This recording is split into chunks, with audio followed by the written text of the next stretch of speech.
Para sa mga naghahanap dyan ng sapat sa budget nyo guys, ito whole price 2005 model na Isuzu Trooper automatic diesel, just pa automatic, nasa 220,000 lang po siya, okay?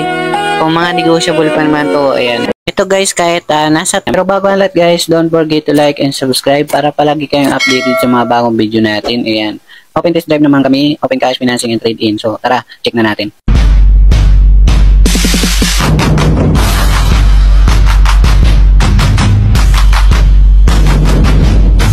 Okay guys, yan para sa mga naghahanap ng mga second-hand car, marami tayo ditong pagpipilian. Meron dito sa Cubao, Quezon City, and Antipolo Warehouse. Okay, so subscribe nyo na ako dyan para sa mga baguhan, para sa mga bagsak presyo. Okay guys, yan para sa mga naghahanap ng Isuzu Crosswind XL, manual diesel, and 50,000 mileage. Nasa 410,000 ang cash niya, okay? Sa financing, nasa 200,000 down payment, and mga 10,000 plus ang kanyang monthly sa 4 years, okay? Yan, bali 7 to 10 seaters na to guys. Ayan, kasi ng 10 tao sa mga interior. So guys, meron tayo ditong bago na, yan, angas ng kulay guys. 2017 na Crosswind rin. Yan, 450,000, may kamahali siya, okay? Yan, ito yung mga picture niya guys. Pwedeng financing, mga nasa 230,000 down payment and mga 10,000 monthly sa 4 years. Ayan, 10 seaters na siya guys, oh, okay? Tapos meron tayo dito guys na 2013 model Isuzu Crosswind XS. Yan, 71,000 mileage. Ito guys ay nasa 360,000, okay? Sa mga cash buyer. Pero kung financing is nasa 150,000 down payment, cash out 12,000 monthly 3 years. Para sa mga naghahanap dyan ng sapat sa budget nyo guys, ito whole price 2005 model na Isuzu Trooper automatic diesel, just pa automatic, nasa 220,000 lang po siya, okay? Kung mga negotiable pa naman to, ayan. Ito guys, kahit nasa 200,000 lang para sa mga cash buyer. Meron naman tayo dito guys na 2019 model na Toyota Rush. Yan, kulay silver. Automatic gas. Tapos nasa 650,000 lang po. Yan, ilalagay ko na lang sa screen, okay? Yung details niya. Ito yung mga picture niya guys, and ang ganda pa nito guys, kakarating lang. Bali 5 seaters lang po ito kasi A-variant lang, kaya medyo mura, okay? So automatic na siya, bibira lang kayo makakuha nito. Ito guys, meron tayo guys na mababa ulit, 2019 Toyota Rush manual. So 5 seaters lang po ito, depende kasi sa variant po yung guys. Ito yung mga picture niya guys, ayan, ganda pa ng kulay puti, mga pang low maintenance kasi ang kulay puti, ayan guys. Bali 5 seaters lang to, maluwag ang likuran, pwede nyo gawin 7 seaters. Okay guys, ayan, para sa mga naghanap dyan ng Toyota Avanza 2017 model, ito manual gas lang po, nasa 58,000 mileage, okay? Ayan, 380,000 sa cash, sa financing 150,000 lang ang kanyang cash out. Ayan, 12 monthly 3 years. Maluwag naman yung sa likuran nito, pwede nyo gawin 7 seaters. Mga discount na lang namin yung pang gastos nyo. Okay, so ayan, nasa 380,000 sa cash, sa 5 seaters lang po ito. Malinis pa ito guys, yan, goods na goods pa naman ang condition nito. Ayan, meron tayo dito guys na 2018 Isuzu D-Max guys. Yan, 4x2 lang siya, manual diesel, is nasa 680,000. Yes po, 680,000 lang siya. Ito guys, meron tayo ditong 2019 namin Toyota Hilux 4x4 manual diesel. Ito guys, nasa 960,000. Ayan, 4x4 siya. Sariwa pa naman kasi ito guys. Okay, so basahin nyo na lang sa screen yung mga details niya. Tapos meron kami dito na another na D-Max 2018 4x4. Ito guys, nag-iisa na lang puti namin guys, D-Max, oh. 800,000 4x4 manual diesel, okay? Ayan, ilalagay ko na lang sa mga screen yung mga details niya. Ito guys, meron tayong 2021 na D-Max ulit, manual diesel, 4x2 lang po siya, ayan. Okay, so nasa 940,000. So guys, meron tayong 2019 naman na Hilux manual diesel. Ito 4x2 lang po ito guys. Tapos ang presyo niya nasa 850,000. Yan, 850,000 lang. Yun yung plate number niya. 4x2 lang siya, okay? Ito tayo sa Subaru 2014 model automatic guys.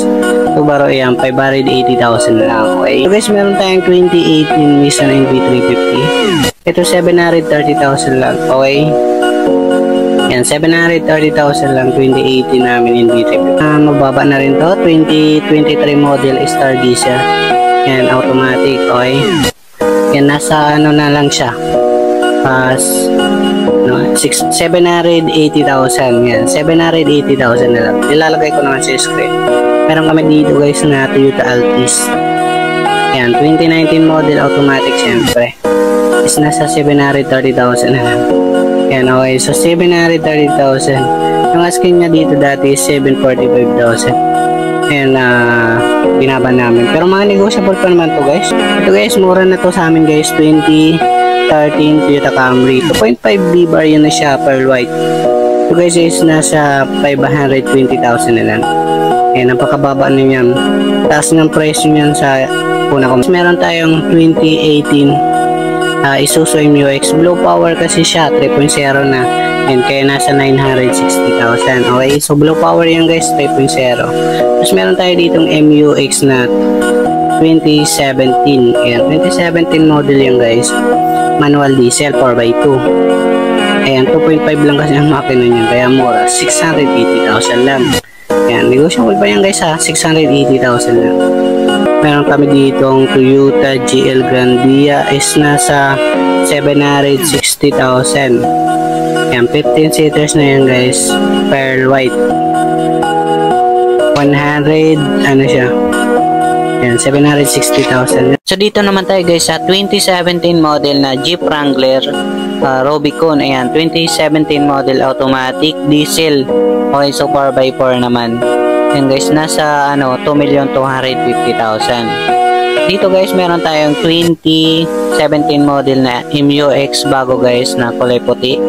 Yan, manual diesel 4x2. Okay, nasa 650,000 lang. Ilalagay ko na lang sa screen yung details niya. Dito naman tayo guys sa 2019 model Toyota Hilux G-Bar yan, 4x2. Ayan, nasa 850,000.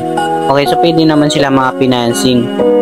Para sa mga naghanap dyan naman ng yan, mga Pajero, tapos meron din tayong FG. Ayan, abangan nyo na lang sa mga next vlog natin kasi bago lang. Tapos siniservice ni boss.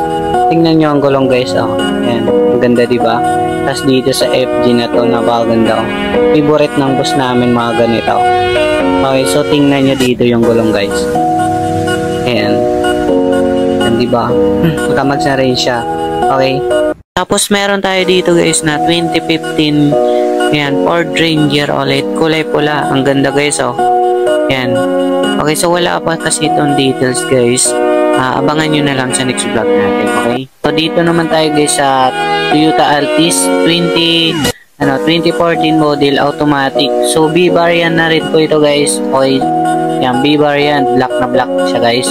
So hindi siya, para hindi siya sa dumihan. Okay. So, nasa lang po ito. Nasa 530,000 sa mga cash buyer guys. So, dito naman tayo guys sa 2018 model na Lexus hybrid na ito guys. Ayan, mga kasi ito, luxury car guys na mga SUV is nasa to, 2,550,000. Naman tayo sa Antipolo Warehouse. Dito naman tayo guys sa Antipolo Warehouse. Okay, so dalawa kasi yung warehouse namin sa Cubao, Quezon City. Yung isa is ito sa Antipolo. Ito guys, meron tayong Toyota Vios 2024 model. Ito guys, sobrang binaba na namin ito guys. 9,000 lang ang mileage nito. Check natin yan. Pakita ko sa inyo. Ayan.